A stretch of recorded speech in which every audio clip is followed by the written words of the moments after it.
finals. And so I'll leave it there. I mean, I'm just obviously disheartened. You know, I'm a human too. I have a family. I have 2 kids who are devastated by these comments. And so all I'll say is just, you know, it's obviously... They crumpled up and threw away the winning lottery ticket, which was worth billions of dollars in exposure and future earnings, even though they had the golden ticket in their hands. Imagine being the world's most well-liked athlete. Someone who, simply by tying her shoes and tells her, "No thanks, we don't need you," breaks viewership records, sells out arenas in minutes, and drives ticket prices up by 500% on the secondary market. This summer, USA Basketball did just that to Caitlin Clark. It was more than a straightforward roster reduction. It was a cultural flashpoint that revealed a long-standing divide between women's basketball's elite and the younger generation that is genuinely footing the bill. They tried to convince us for months that team cohesion, seniority, and experience were important. They wanted us to think that the best scorer in NCAA history wasn't talented enough to sit on the bench for a team that consistently wins gold. However, that narrative's fissures have finally cracked. We now know that this was more than just a basketball choice. The biggest star the sport has ever seen was purposefully not promoted. Motivated by ego, fear, and a startling degree of incapacity at the league's highest ranks. There was neither a joyful declaration nor a press conference when the news initially broke. Before USA Basketball could even spin the story, an insider's tweet sent shockwaves through the sports world. Confusion was the initial response, which was swiftly followed by rage. How could the woman in charge of the highest-rated women's basketball game in history, which, in certain demographics, won the NBA Finals, be left at home during the one event meant to introduce the sport to a worldwide audience? Jen Rosati, the committee chair, eventually had to deal with the consequences. She stated that they verified basketball criteria and that marketing was irrelevant while staring directly into the camera's eyes. They said Clark was too young, couldn't take the physicality, and needed to catch up to veterans who had been there before. On paper, they wanted us to think that a rookie WNBA player who was hitting triple-doubles wasn't talented enough to be the 12th woman on the team. For the supporters, it was like a slap in the face.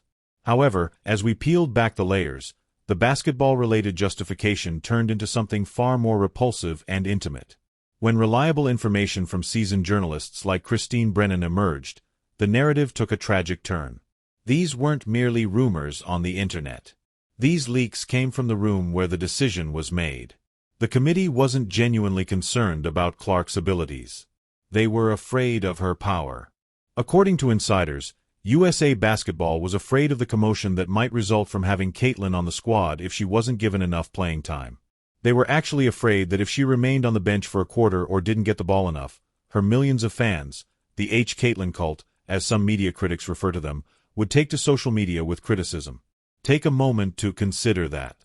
A major sports organization made a hiring decision out of fear of negative tweets and media pressure rather than because they wanted to win. They saw her popularity as a burden they didn't want to handle, rather than embracing the enthusiasm and leveraging it to expand the game. They had no desire to give her a promotion. To preserve the egos of the veterans who might feel overshadowed by a 22-year-old rookie, they sought to quiet the crowd. This brings us straight to WNBA Commissioner Cathy Engelberg's perplexing hypocrisy. She has just embarked on a major publicity tour, grinning for the cameras and drawing comparisons between Caitlin Clark's debut and the historic Magic Johnson versus Larry Bird era that saved the NBA in the 1980s. She freely acknowledges that the company is driven and profitable by rivalries, household names, and star power. She enjoys claiming credit for the billion-dollar new media rights contract, the revenue increases, and the chartered planes. However, the league's leadership remained utterly mute when it came time to deploy that well-known brand on the biggest international stage, the Olympics. Clark is the league's economic engine, according to Engelbert. Nevertheless, she watched as the old guard barred her from participating in the year's most significant competition. You cannot purposefully conceal your greatest asset in a closet while claiming to want to expand the game. Every sponsor and network partner receives a mixed message. We don't want the player who makes the money, but we do want your money. In any other industry, a CEO would be fired for this degree of cognitive dissonance. It's not just the boardroom suits that are refusing to give Clark a promotion. The locker rooms are the source of it. And since the beginning, the intensity has been indisputable. The media started bullying Clark before he even played a minute in the WNBA. During the Final Four, we witnessed WNBA legend Diana Taurasi warn Clark that reality is approaching on national television. Her tone was more akin to a threat than a mentorship. It paved the way for a season in which every violent incident and hard foul was closely examined. Then there was Cheryl Swoops, a game pioneer, who made factually incorrect remarks on a podcast in an attempt to discredit Clark's college records, saying that she only broke them because she played for 5 years, which was untrue, and attempted 40 shots every game, which was also untrue.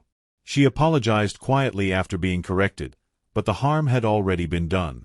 The league has a strong wait-your-turn mentality that is more akin to high school cliques defending their turf than professional competition. Even if her fame is the only reason millions of people are now tuning in to see them play, they seem to be upset that a rookie is receiving the Michael Jordan treatment without, in their opinion, earning it through years of hard work in foreign leagues. The league makes a valiant effort to refute the envy narrative, but the behavior and body language provide proof. Consider the Kennedy Carter incident. The league first declared it a common foul after Carter hip-checked Clark to the ground away from the ball.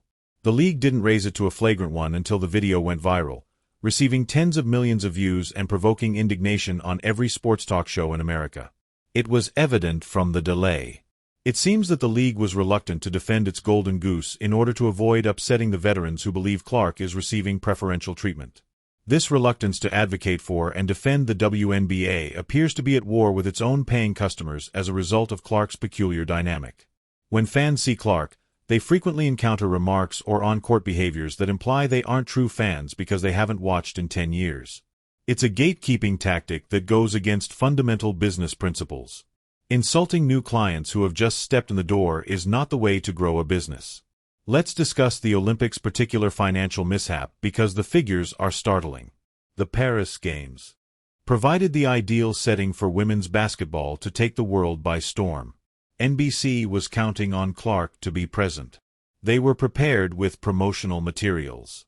If she had been wearing the red, white, and blue, the ratings for the Olympic trials and friendly matches would have been enormous. Rather, the USA team traveled to Paris and played in front of respectable audiences, but nothing compared to the wild sellouts we witnessed when the Indiana Fever visit.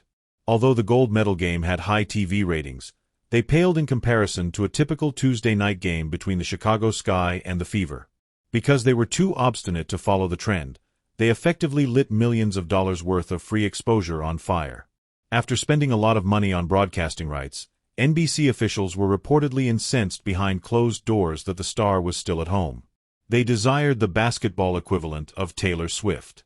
They had an excellent basketball squad, but the fans didn't feel a strong emotional bond with them. Another flimsy defense that has been undermined by Clark's current season is the claim that she required rest or wouldn't have played much. Clark has undoubtedly been the league's top player since the Olympic break. She is leading a club that finished last the year before into the playoffs while also setting assist and scoring records. It is absurd to think that in June she wasn't among the top 12 players in the nation. It reveals the selection committee's outdated standards. They place more importance on legacy than on immediate effects. When a rising talent like Anthony Edwards or Tyrese Halliburton emerges in the NBA, they are immediately added to the Olympic team in order to get experience and carry the torch. In the WNBA, you can't get in until you've worked hard. The NBA is a global juggernaut because of this philosophical divergence. And until Clark arrived, the WNBA had been having financial difficulties for 27 years. The NBA is aware that the game is sold by its stars. The WNBA appears to believe that the game is sold by the system. The topic of race and culture also looms over this whole circumstance. It's an uncomfortable but unavoidable topic. Some members of the media and fan base think that Clark's quick ascent is because she is white. This narrative downplays her generational brilliance and unprecedented shooting ability. The league's decision to elevate her or not has been influenced by this tension. Black women have been the foundation of the WNBA for decades, and the league has always taken great pride in this fact. There has been conflict due to the unexpected entrance of a white superstar from Iowa who is making all the news. The league's silence has allowed a nasty culture war to flourish online by refusing to fully lean into pushing Clark as the league's face alongside talents like A'ja Wilson, rather than handling this sensitively and bringing the fan base together. Instead of Clark boosting the WNBA, they have permitted the story to become Clark versus the WNBA. The league supplied the gasoline by failing to put an end to it, but the media, particularly individuals like Pat McAfee and Stephen A. Smith, have stoked these flames. The team chemistry argument, which was the committee's last line of defense, must also be examined. They contended that the team's objective of winning gold would be diverted by the addition of a player with such a large media circus. However, this is not a summer camp. This is professional sports. In 1992, the Dream Team managed to overcome their enormous egos and media circus. LeBron and Kobe had to get along. The notion that professional female athletes are too delicate to manage a few extra cameras during practice due to a